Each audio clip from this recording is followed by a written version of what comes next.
kind of wonder about. Am I still on, Shonda? Yes. Okay, sorry, something happened to my computer. I thought I got logged off here. We did record the last session, Jennifer, so if you do want to record this one, I guess that's okay. We're agreeing with that, but sorry, I lost my train of thought. We're going to reboot this.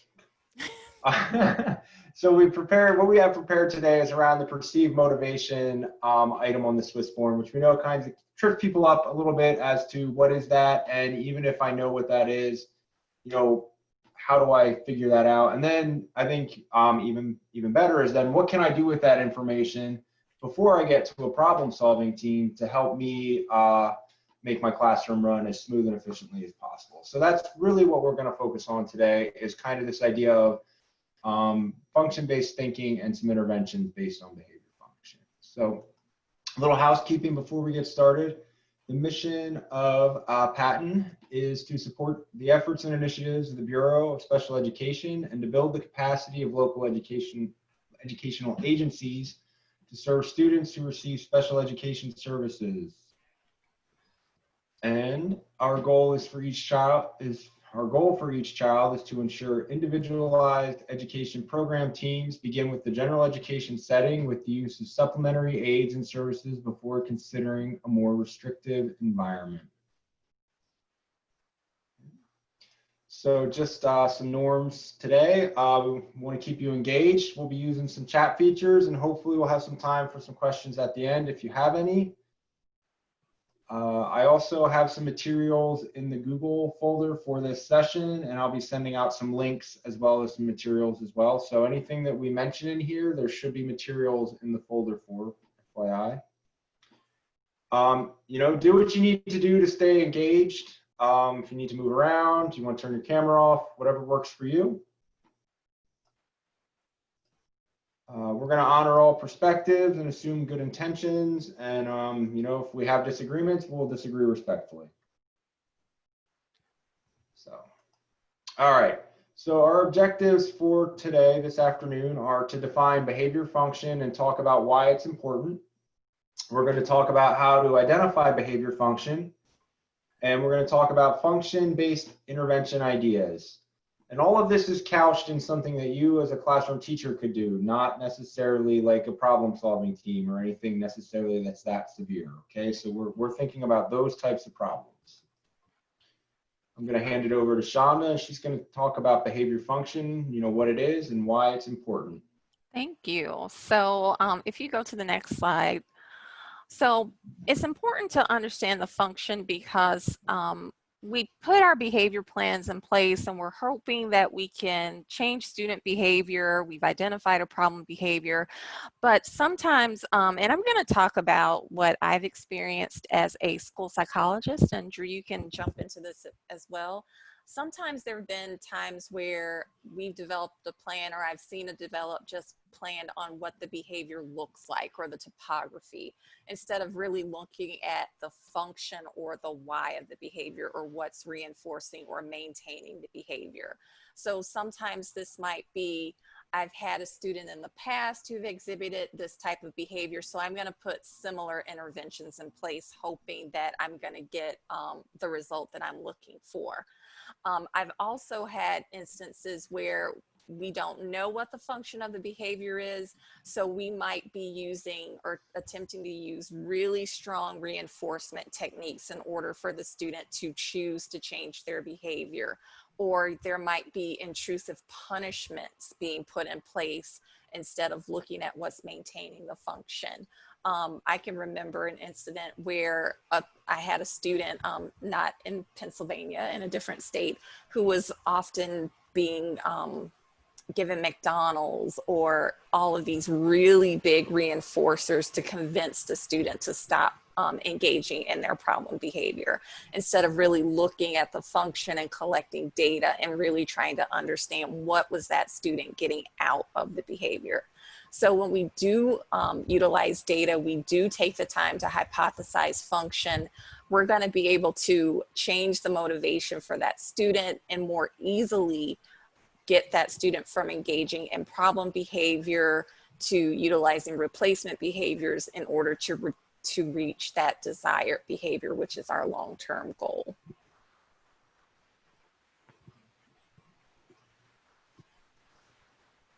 All right, so what is function? So function is another name for perceived motivation. Like Drew said, it's that elusive box on your Swiss referral forms or your office discipline referral forms. And when we're thinking about functions, there are really only two functions, two behaviors. You're thinking about this function umbrella. Students are either trying to get something or they're trying to avoid something. So if you think about that in terms of reinforcement, if a student is trying to get something, they're being positively reinforced for engaging in that behavior. And if they're able to escape or avoid something, they're being negatively reinforced for engaging in that behavior. And that could be sensory stimulation, it could be social, and when we're thinking about social, it could be adult attention, peer attention, or a combination of the two. Or it could be a tangible such as an item, or it could be an activity, right? So you have to think about that when we're thinking about function.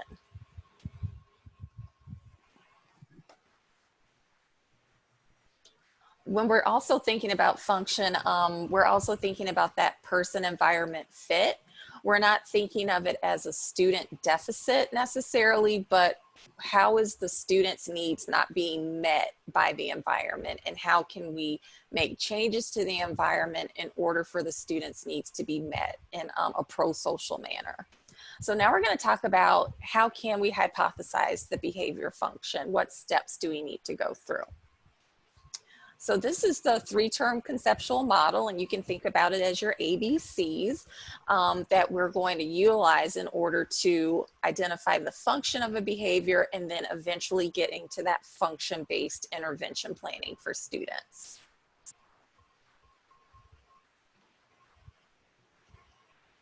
All right, so we're gonna start in the middle with behavior, and we're starting with defining behavior, and we're gonna talk about that a little bit more. And then once we have our behavior identified, then we think about what is happening before the behavior occurs, looking at those antecedents or those triggers to the behavior, and we're gonna think about that in terms of routines and settings. And then finally, we're gonna think about what is maintaining that behavior. What are those consequences that may be reinforcing that behavior? All right, so defining behavior. So as a school psychologist, or maybe as an administrator, I know Mindy's an administrator, you might be asked to come in and look at a behavior, and we want to make sure that we're defining behaviors in a manner that is observable, measurable. Okay, so when we're thinking about behaviors, they should have a clear, beginning and an end. We should be able to see it. We should be able to hear it. We should be able to count it. So sometimes on your Swiss referral forms, these are the problem behaviors that might be listed: disruptions, off-task behaviors, inappropriate language, etc. So while those are categories that are broad, we're going to have to really get into what is the meat of the problem. What does it sound like or look like? So instead of saying a student is disruptive, we might say, what does it sound like or look like when the student is disruptive?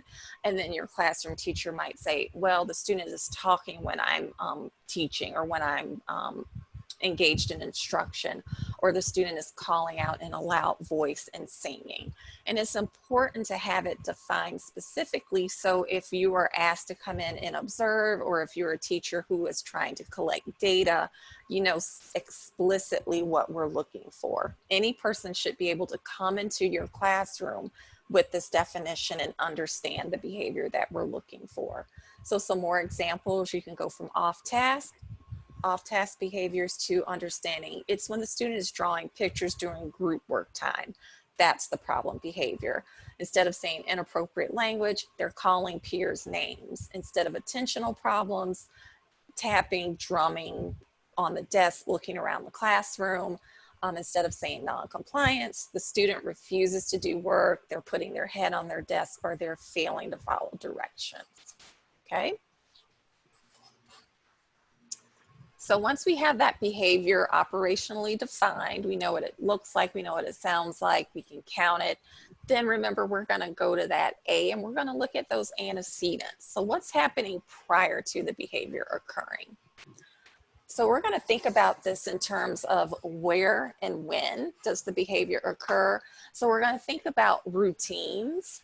So that's what's happening consistently in the environment, maybe on a day-to-day basis, that could lead to triggering the behavior.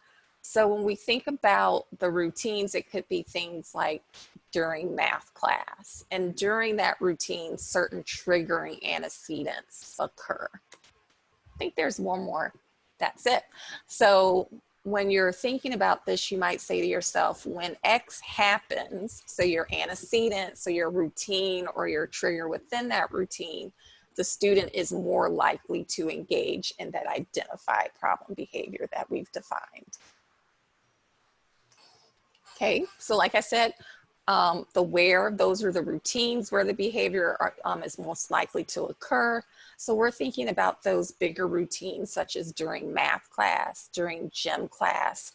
It might be during transitions to PE or transitions with the classroom. But what are those routines that are happening typically on a day-to-day basis that it's making the behavior more likely? And then within that routine, what specific events are happening that trigger the problem? So for example, if the routine is math class, within that math class, when the student is given double-digit addition, that's going to increase the likelihood that we're going to see that problem behavior.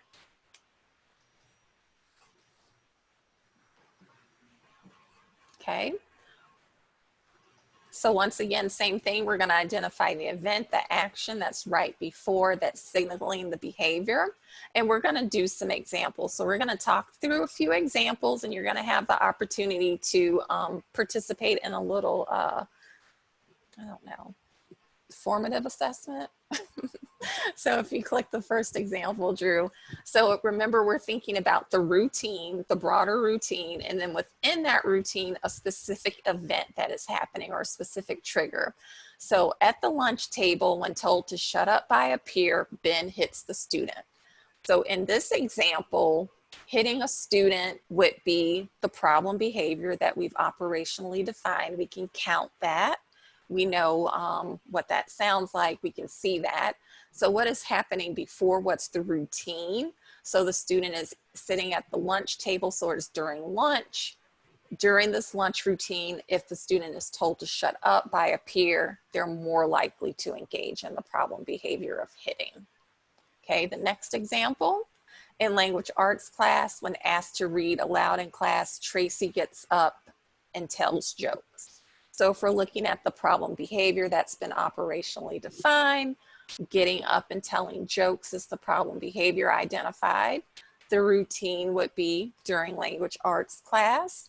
And within that routine of language arts class, if she's asked to read aloud, that's what would trigger the behavior, okay? One more. During circle time, when praised, Jessie starts crying. So crying would be the behavior. Circle time would be the routine, and then receiving praise would be the triggering event. All right, so we're going to do an example. I'm going to talk through the example, and as I'm talking through it, if you can put in the chat, what is the routine? So you're just going to work on identifying the routine. So the scenario is during passing period in the hallway before recess. When students tease him about his walk, AJ calls them names and hits them. So the problem behavior would be calling names and hitting because that's operationally defined. What is the routine? If you just want to put that in the chat, what is the routine that's happening prior to the behavior? Passing in the hallway. Great. So that transition before recess in the hallway is the routine. And the specific event that's happening during that routine is peers teasing the student about their walk. Okay, we're going to have one more scenario. And once again, you're going to put in the chat, what do you think is the routine? In math class, B stares off into space and does not respond to teacher directions when she is given a difficult math problem. So the problem behavior is that the student is staring and not responding to directions. What is the routine? great, I'm seeing that. Math class, great. So the routine would be math class, within math class when given a difficult problem.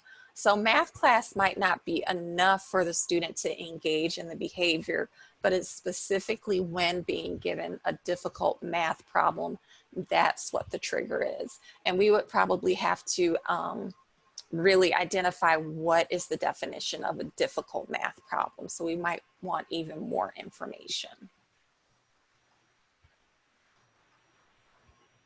Okay, so let's look at some non-examples and examples of talking about antecedents. So sometimes we might hear Sue wants control. So we would want to ask questions such as, what's happening when Sue wants control? And if you look at that, the teacher might be able to tell you, Sue seems to want control when she's requested to do something or when she's requested to work on assignments. And of course, we would want to operationally define, what does that look like and sound like? What does that mean when you say Sue wants control?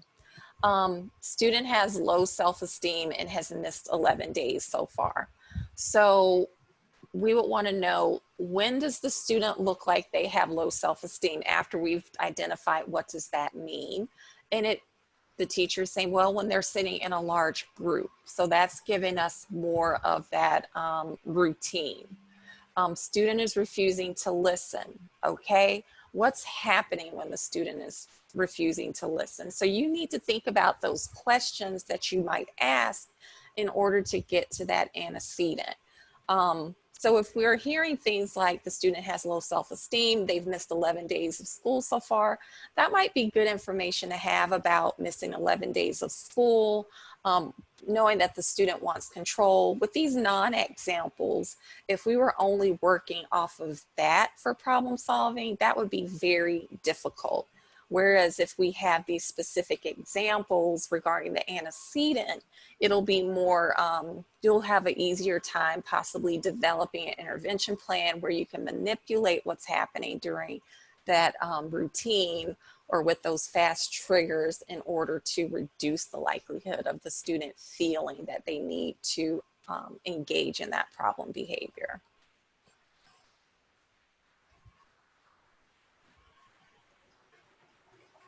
Right? Right. Okay.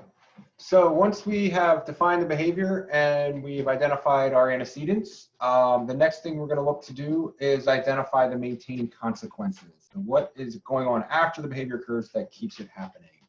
So if a behavior is continuing to occur, it is being reinforced, right? Even if it's a very inappropriate behavior that we maybe don't understand where it's coming from or why the student is behaving that, or even if we've introduced a punishment afterwards, right? So if it's continuing to happen, it's being reinforced. A reinforcer is very simply an item, activity, or event that follows a behavior and it results in an increase in the likelihood that that behavior is going to occur again. And just like we don't want to think about behavior plans in terms of topography, we don't want to think about reinforcement and function in terms of topography either. Just because it looks like it's reinforcing or just because it looks like a punishment to us doesn't mean that it is serving as a reinforcer or punisher for the student, right? So if the child, despite our negative or punitive consequence, is continuing to engage in this behavior, then that consequence we've assigned is not a punishment. Likely, if we've introduced some reinforcement and it's not working, then what we've introduced is not serving as a reinforcer. And we can, there's some reasons why that may be, but just a general thing to keep in mind is we're not thinking about reinforcers based on what they look like. We're thinking about what they do to the behavior. So we're also thinking about what is happening after that behavior, as close to that behavior as possible. Those are kind of the consequences and the reinforcers that we're looking for. What's occurring in close proximity to the behavior of concern. So, and then when we think about that, we can classify those things basically into these categories, right? So if we're thinking back to our function, we have our positive reinforcement, right? I'm getting something. Or we have our negative reinforcement. I'm getting out of something. Now I can do that myself, right? I can go and get myself something, right? I can be hungry and get up and walk to the refrigerator and get a snack, thus reinforcing going to the refrigerator when I'm hungry. Similarly, I can just get up and remove myself from unpleasant situations, right? If I don't like something that's going on, if I'm not comfortable, I can do that on my own. I can directly escape that activity. We also have socially mediated access and escape behaviors as well, right?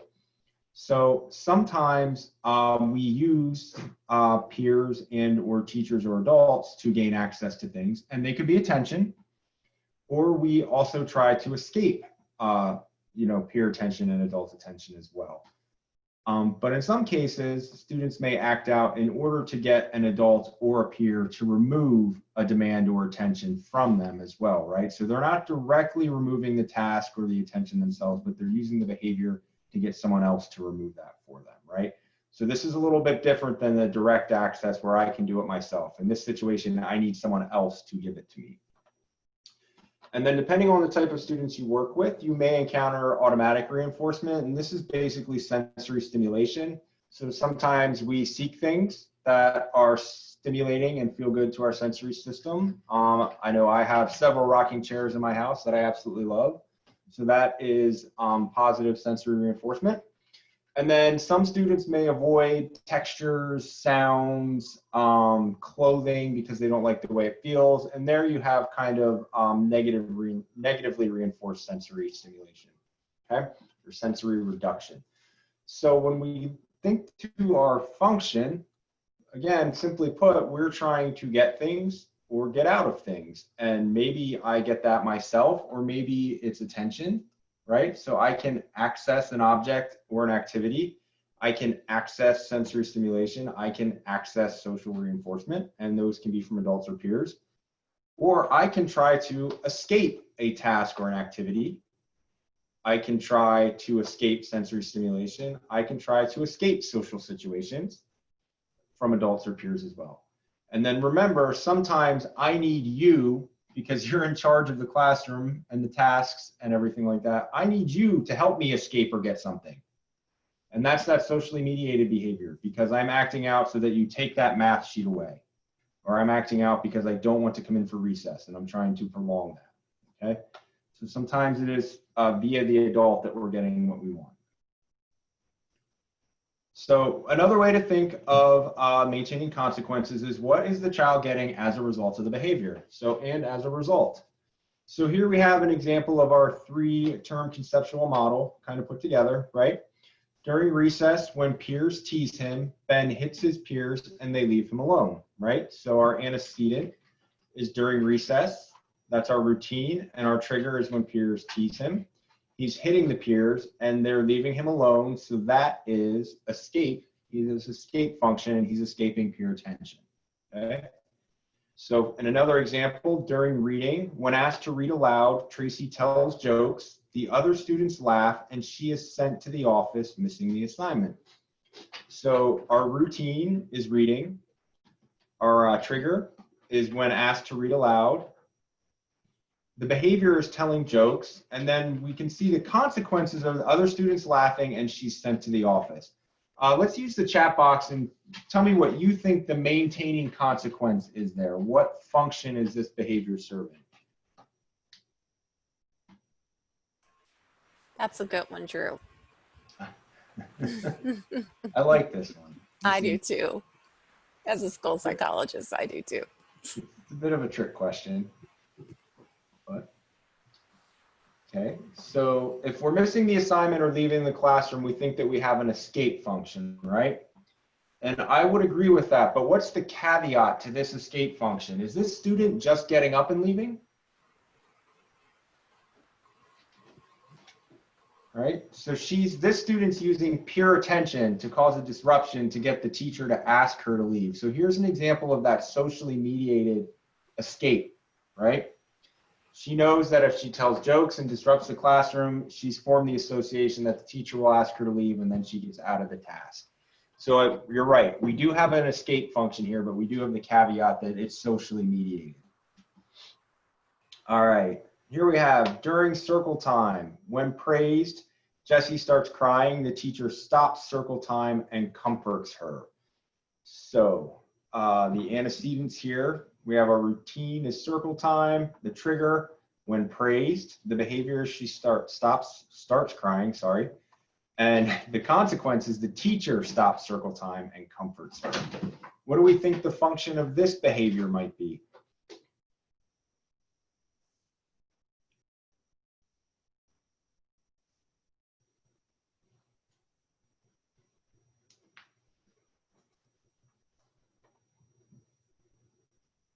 Yeah, so we are accessing attention, and we are specifically accessing adult attention from the teacher. All right. So we have an example here for everyone to put it all together. So Joe throws his pencil and rips his paper during math whenever he is given double-digit math problems. This results in him getting sent to the office. So let's start with our behavior. In the chat box, what is your operational definition of this behavior based on the information given to you? We should have gotten the music queued up, Drew. We said we should have music for this. And I can't sing. Do you think if we put a PO in, they'll get us a sound machine? Oh, that would be nice. We should try it. All right, so yes, the behavior we have here is throws pencil and rips paper. Very good. So what is our routine in this scenario? Math class, and then our trigger, our antecedent trigger. So what's happening during math class?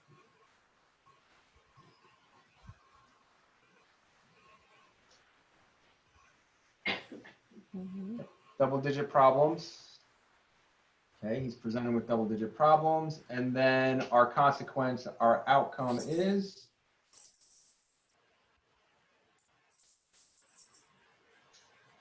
sent to the office. So what would we classify this function as?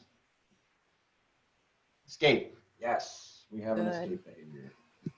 Yep, they would go see Mindy in the office.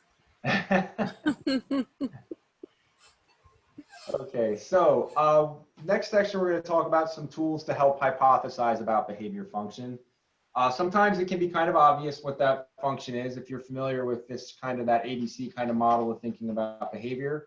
If you've seen it enough and you're tuned into it, you can maybe figure it out just from observing. However, it can be good if you're not sure what's going on, or if you're a teacher and you're trying to figure this out and you're in the process of teaching 20 to 30 other students, you may not be able to attend to all those details as well. So just, some tracking sheets to help you kind of figure that out might be useful. So this is a really good one.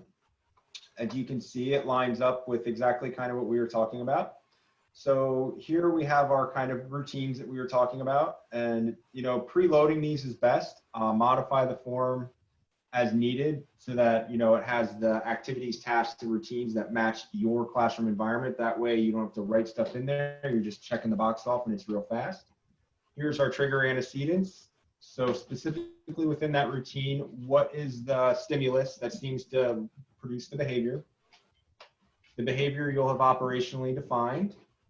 And then here you can mark the outcome, the consequence, right? And then that'll help you determine if you have an escape or an access behavior, and if you're looking at attention or tangibles or something else.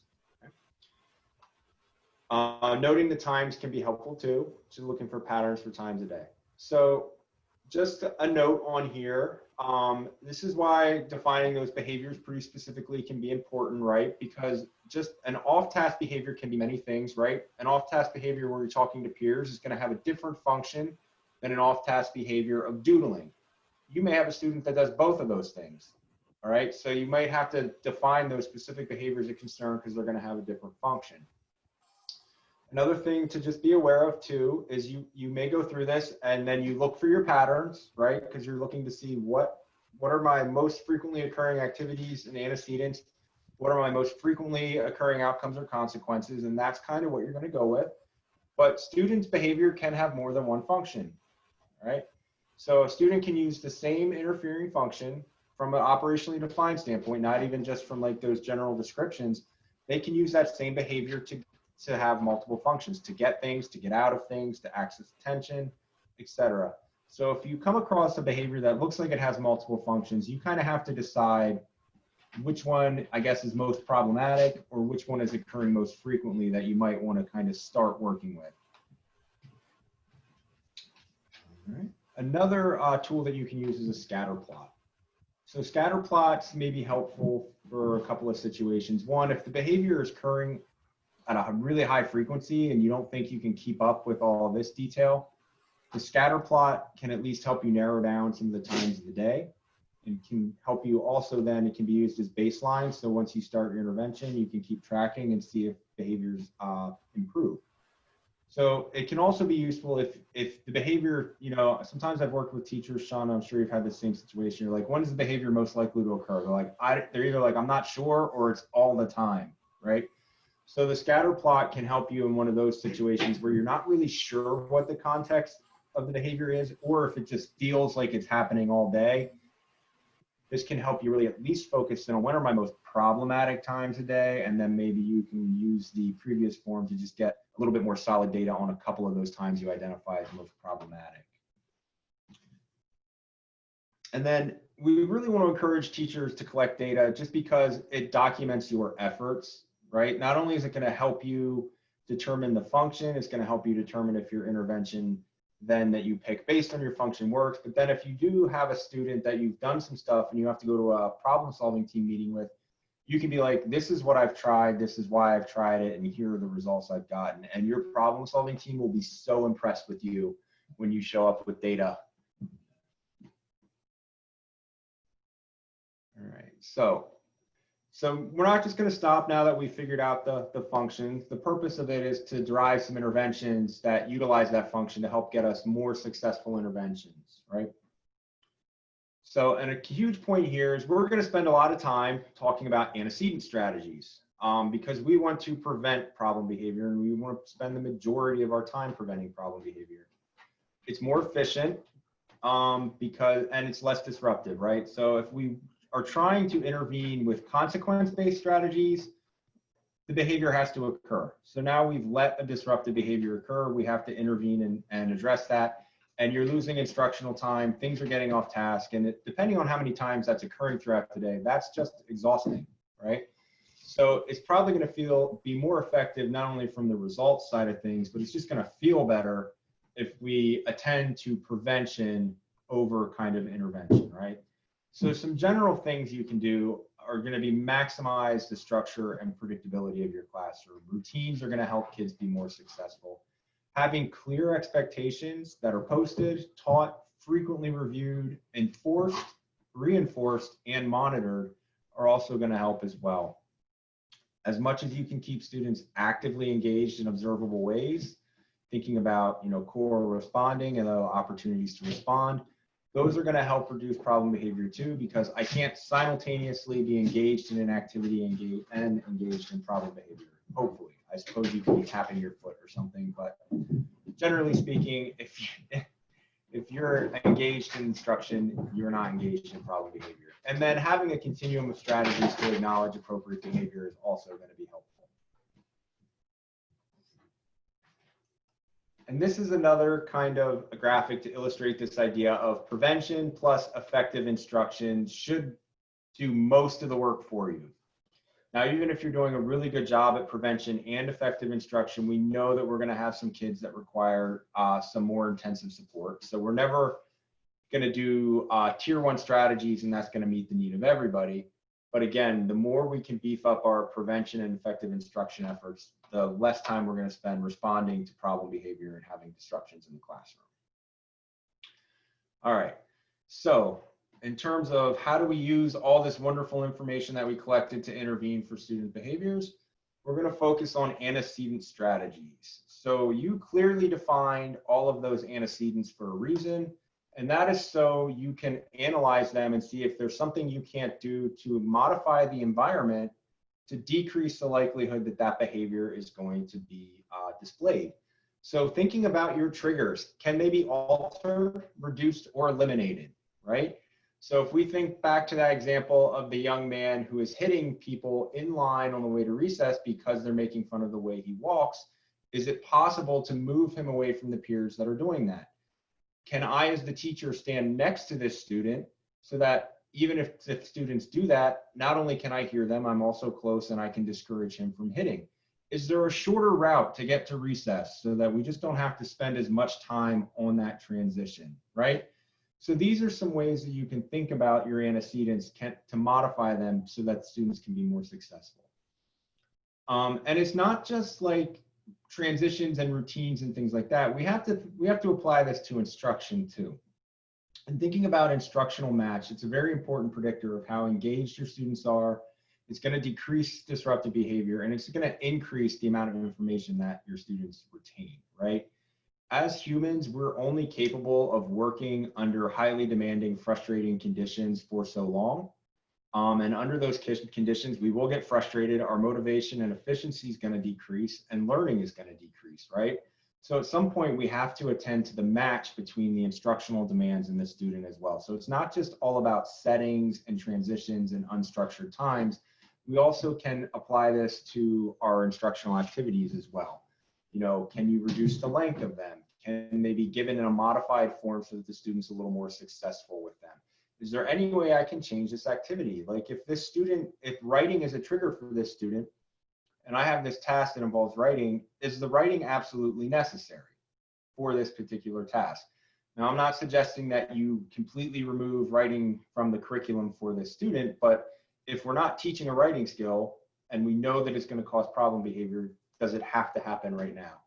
So these are some of the questions we can ask ourselves around these identified triggers to help reduce the likelihood of the problem behavior. Another strategy too is to just try to build in more access to desired reinforcers throughout the day, right? When I look at school, even elementary school these days, it's a pretty grueling day that we're putting kids through. And if we think about how we feel at the end of the day, right? If we've been in a classroom all day, we likely want some adult attention, right? And we want to do something that we find relaxing and enjoyable. So basically, we're trying to seek attention and activities that we find desirable. Many kids will do that as well. Can we build in more time for them in the day that they can have access to peer attention, have access to adult attention, have access to leisure activities, right? Because those are just human needs. And if we're meeting the needs of our students better, hopefully we're going to reduce the fact that they use Phyllis brought up the mask. I have no comment on that, Phyllis. But hopefully if we're building more things in that are going to meet their basic needs, you'll see a decrease in using inappropriate behaviors to access some of these reinforcers. All right, so some more specific things for different types of reinforcers. So if you have students that seem to be seeking adult attention, try to just increase the amount of times that you're interacting with them. If you can make that positive, that's great. If not, even neutral interactions and just basic check-ins are good. You know, how are you doing? That's a neat shirt you have. What did you do last night? Did you watch your favorite TV show, etc.? If you can randomly build that into the day and just be mindful to attend to that a little bit more, hopefully they won't use inappropriate ways as often to get your attention.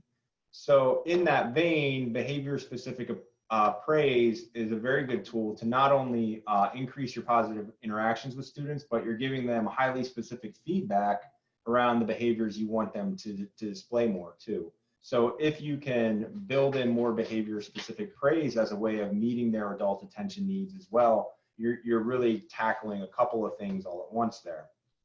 And these are things that can just kind of be done as you're teaching, right? So what we're really trying to do here is think of low intensity strategies that hopefully give you a high leverage return, as opposed to complicated strategies that involve all sorts of reinforcement and things like that at this point. If your students are looking for peer attention, cooperative learning activities can be a way to get them not only engaged in actual learning, but they're also interacting with each other. Now, cooperative learning as like an instructional approach really covers a wide variety of different types of activities and approaches. One that I really like is peer-assisted learning strategies. And one reason I like it is because it's very structured, right? So there's not a lot of room for the children to insert their own kind of spin on things, right? There's a very structured approach that they go through when they do this. And it's got a really good evidence base to support it, as in it actually results in improved student outcomes. So I don't know if you're familiar with PALS. It's through the University of Vanderbilt. And at the end of the presentation, I'm going to put some links into the website and some YouTube videos if you're interested in learning more about PALS. But it's my experience has been it's a really good way to increase student engagement, increase their opportunities to respond, and it also has a very specific error correction procedure that the students use with each other. And when I've implemented this before in schools, the students do really seem to enjoy it, right? So there is a bit of training that goes into this, right? You have to teach them the steps and the processes. And then you do have to monitor them once they're doing it. But once it's done and it's implemented well, you get a group of students that are very highly engaged while being able to interact with each other. So it's kind of like two birds with one stone. So moving on, we're looking at some antecedent strategies for behavior maintained by escape. Also in the Google Drive, you should have some forums and resources if you're interested in learning more about behavior momentum and high probability command sequence. Before I started in on these specific interventions, I should have cued you into that. There should be a folder for each one of these in the Google Drive that goes with the session. Given the length of the session, we didn't have enough time to go into detail about them, but there are some additional resources in there in terms of steps to implementing them, some additional training tools, and then kind of fidelity checks for some of them that you can use if you want to implement these as well. But basically behavior momentum is just like buttering them up, right? When you have to ask someone for something that's kind of difficult, you come up and you say two nice things about them, and then you hit them with that thing that you didn't want to ask them. It's kind of the same way with the students. We're identifying some commands or requests that are really low demand, and the students have shown that they're likely to comply with before. Once we do a couple of those with them, then we insert the less preferred demand. So after we get them saying yes a couple of times, we give them the hard tasks that we know they're more likely to say no to. Instructional choice is just that. It's building choices about the activities that students do during the day into your schedule. So with instructional choice, you can have across or within activity choice, right? So across activity means we have some math sheets that we have to do right now. I'm going to give you a choice of which math sheet you may want to do. Whereas within activity, if we're thinking back to that one example we had earlier, or no, we'll get to that later, getting ahead of myself, sorry. Within activity would be you give them the choice of maybe they only do the even problems, or maybe they only do the odd problems, or maybe they only have to do 10 out of 20, but they get to pick which 10 of those problems they do. And it's kind of building in some of that control and some of that decision making for your students that really have those access type of function behaviors. All right, how are we doing on time? We have 15 minutes. All right, pretty good. So non-contingent reinforcement is also another strategy that can be done relatively simply. And basically what this refers to is we're giving them the type of reinforcement that they want, but we're giving it to them frequently and unpredictably. So we're trying to break that behavior consequence connection by just giving them the consequence without them displaying the behavior, okay? And you can use this for both escape and attention functions. And it's fairly simple to implement. If you think you have a student that has an adult attention function behavior, you kind of just set a schedule for yourself, and maybe it's every 30 minutes, you note to go pay attention to that student in some manner. Hopefully you can give them some kind of praise, behavior specific, or some kind of positive reinforcement. At best, give them some kind of neutral interaction.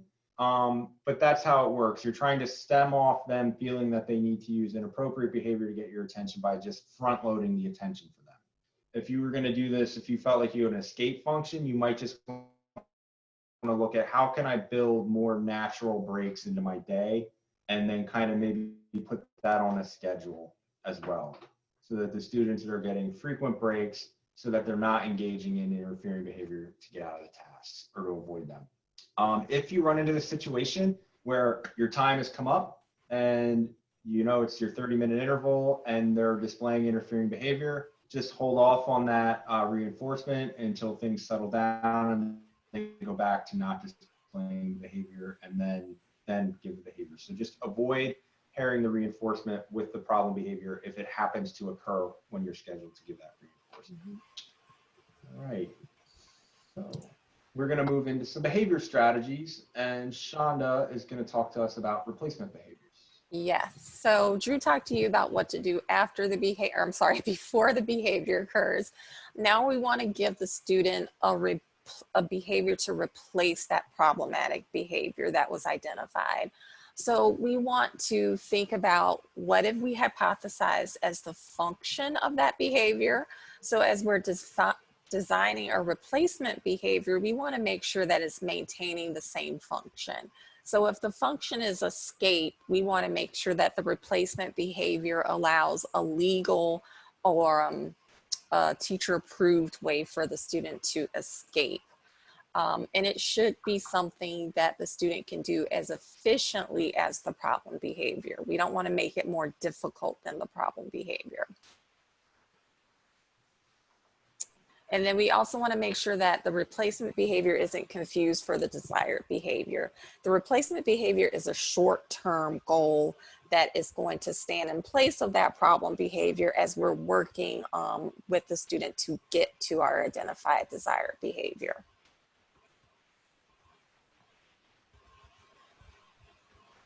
Okay, so when we're thinking about a replacement behavior, if you're developing your behavior plan and you have chosen a replacement behavior, think of it based on these 3 guidelines. So does the replacement behavior you have developed serve the same function as the problem behavior and will reliably result in the same type of consequence as the problem behavior? So like we said, if your replacement behavior is giving the student attention, but that student is desiring escape, the likelihood that they will choose the replacement behavior over that problem behavior would be low.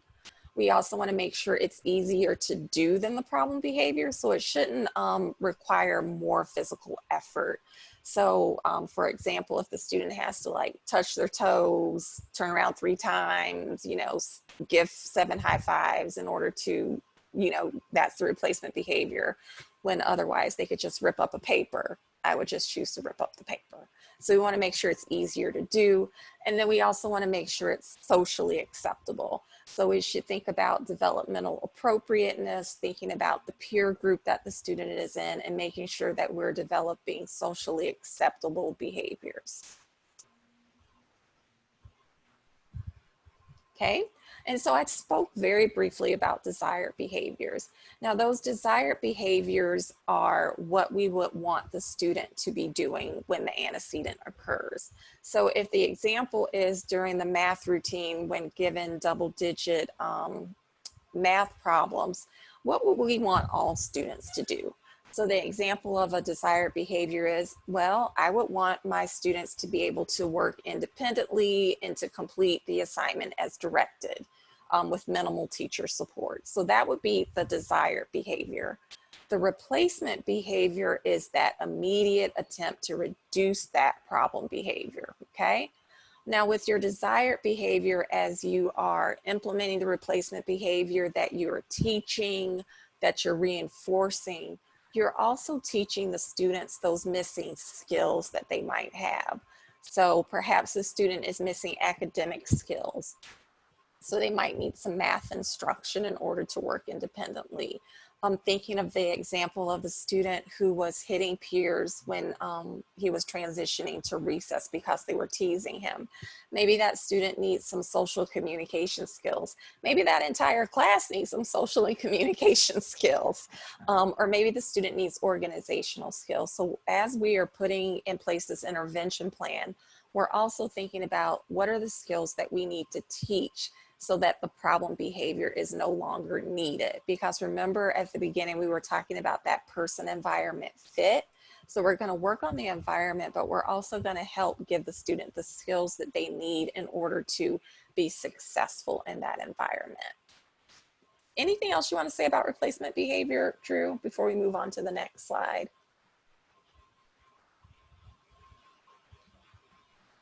Just emphasizing that, like, we're not trying, too often in schools, we try to use the principles of reinforcement to just squash behavior, right? We're going to introduce a consequence that stops the kid from doing this. We're going to introduce a consequence that's going to make them want this more.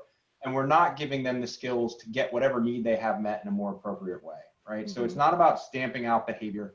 That's generally ineffective. The easiest comparison to that is with diet, right? If you just try to cut all sweets out of your diet and you haven't done something to kind of replace like what that gives for you, like you're likely going to crash, fall back into those habits and resume eating that. Whereas a replacement behavior is going to give you kind of maybe, you know, exercise plus a little more healthy eating, and you're going to schedule those snacks, but you're going to balance them with other things.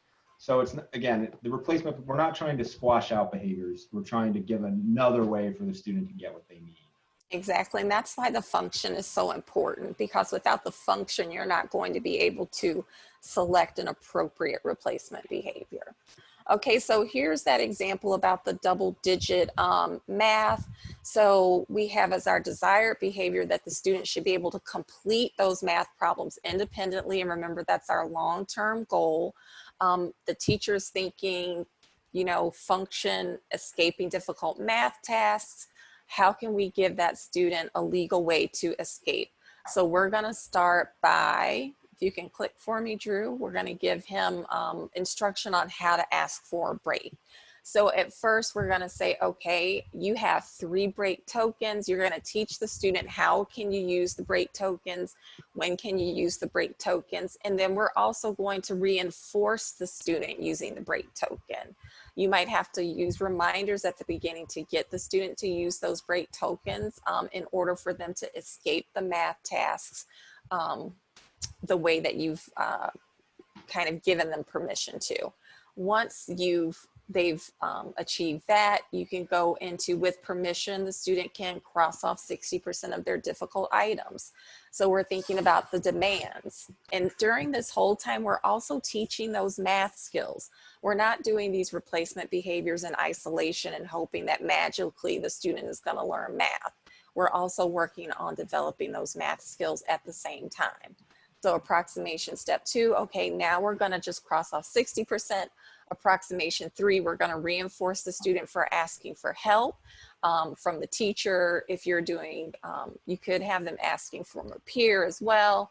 So asking for help, then finally getting to that desired behavior where they can work independently without needing a break or needing to reduce the number of items on their page. So that's how replacement behavior can get you to that desired behavior, while you're also teaching and reinforcing those missing skills as well.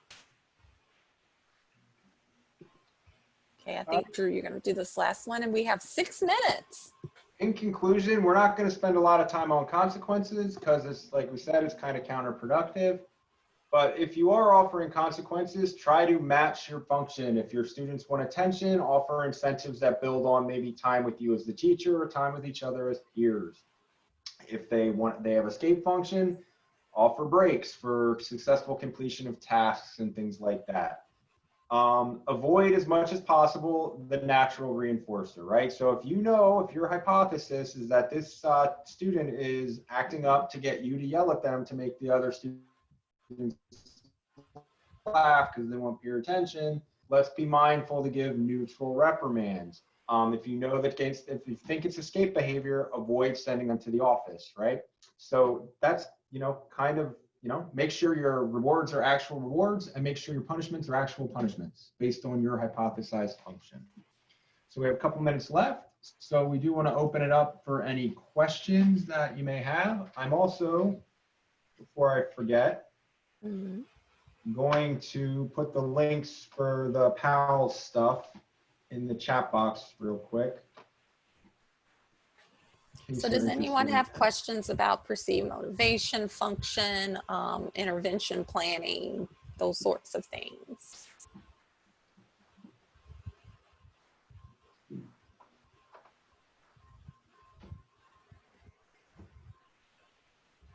You can go ahead and unmute, Phyllis. Thanks so much. You guys, I just so appreciate you guys. It's good to hear all that again. Just wondering, like when we look at this virtual platform, and I really appreciated that that Dr. Lane shared in one of the sessions I was in that no child should be like excluded from Zoom or told to go off Zoom or, so what kind of guidance are you suggesting to teachers right now? Well, I would come back to like, what's the mismatch between this student and Zoom? Mhm. Like, is it the pacing? Do they have trouble attending? And you can always ask students, and so they're amazingly honest about why they're doing what they're doing sometimes. If they have that level of like self-awareness. Yeah. Like, why isn't Zoom working for you? And then try to make it work more. Perhaps the kid's been on Zoom too long. Like, how many? I mean, you get me on Zoom more than like an hour, and I start to get a little. He's a bear. I get fidgety. I turn my camera off. I get my guitar out. Like, it's just not. It's not for everybody, you know. Yeah. So find those antecedents that you can modify. Yeah, I almost think the question sounds like, when Zoom is working for you, tell me what that looks like, sounds like, and feels like for you. Yep. You can always frame it positively. Yeah. But I think this applies to every situation. You know, collecting data, looking at that, defining the behavior, looking at the antecedent, looking at those consequences, that's going to lead you to the function. That's going to lead you to developing an appropriate replacement behavior. Hopefully that's going to lead you down the path to thinking about what isn't fitting for that student in the environment, and also thinking about what are possible missing skills that the student has that you need to teach them. I feel strongly any intervention that doesn't include teaching the student something isn't a robust intervention, because we do have to look at the antecedents, we do have to look at the interventions, but we do also need to make sure that we are meeting the kids where they are and helping to give them what they need to make progress, whether it's social progress, academic progress, etc. Yeah, and that's a good point too with teaching skills, is like we were all just kind of thrust into virtual learning. And I know a lot of students may have access to technology like devices and stuff like that, but that doesn't mean they have access to the technology skills to do virtual learning. And I think we've all had a steep learning curve as well. So imagine being a child trying to not only learn the platform, but also learn the content. And it's, I'm sorry, go ahead. Peer attention too, right? Like you have kids that haven't seen other kids on a regular basis now for months, and you put them, you know, in I've seen my friends, right? So, you know, again, and like Shonda said, it comes back to kind of figuring out the antecedents and the functions, and right, if they need some time to pay attention to themselves, to each other, give them that time up front, you know, build that in. It's a need. It's not like they're like, you know, it's not malicious. Nope, you can't fight it. They will find a way, just like Jurassic Park. They will find a way. And it's too much negative energy fighting it too, right? So just like if you can modify what you're doing so the kids are more successful, and that's, to me, that's always the way to go. Absolutely, absolutely. We're at 3:45, and we want to be respectful of your time. So Drew and I, our contact information is up. I think most of you know how to get in contact with us already. But if you have more questions that you think of later, you could definitely drop us an email. They have recorded this so you could rewatch this as well. And we just, you know, it's a small group, but we really appreciate you coming to the session and being so participating with the activities and everything. Thank you all. All right. You were the host, Shonda. I'm stopping.